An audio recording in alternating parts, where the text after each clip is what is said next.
In this session, we're going to look at what happens when you have two students with the same name, same surname, same class, same details, and so on, meaning that this is obviously a duplication and we need to delete the other account. Okay, the first thing that you have to do is we have to go into school and students.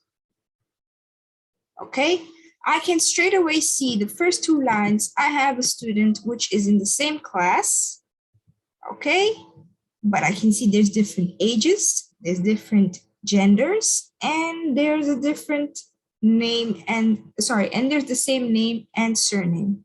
So at first, it already looks very strange. So I go then and investigate in my files to check, is the student really a duplicate in the system, or do we have, in fact, two students with the same name and surname, but different age and gender in the school?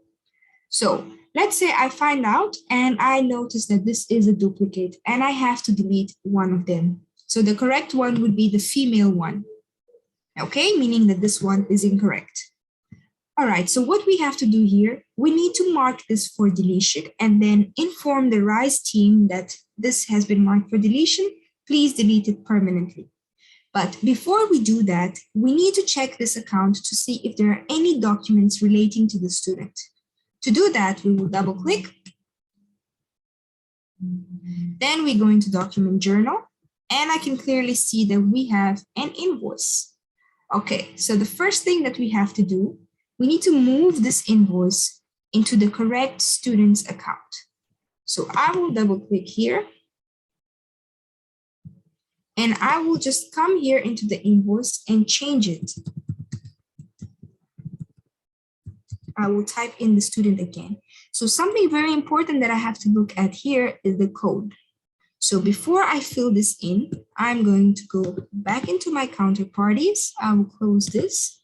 Now we'll look at my code. So the correct student is 1149.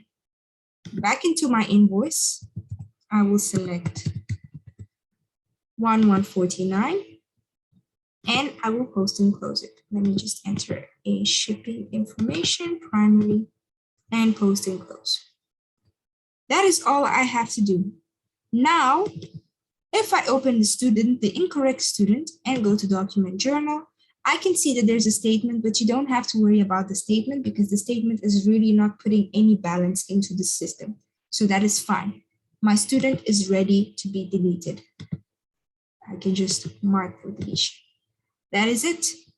Now, in the statement, I can go mark it for deletion so it gets deleted as well. I can see it's statement 71. So I will just double click on the statement, more actions, mark for deletion. And that's it. Now I can email RISE and let them know that there is a student that was a duplicate. Please delete it permanently. That is all that I have to do.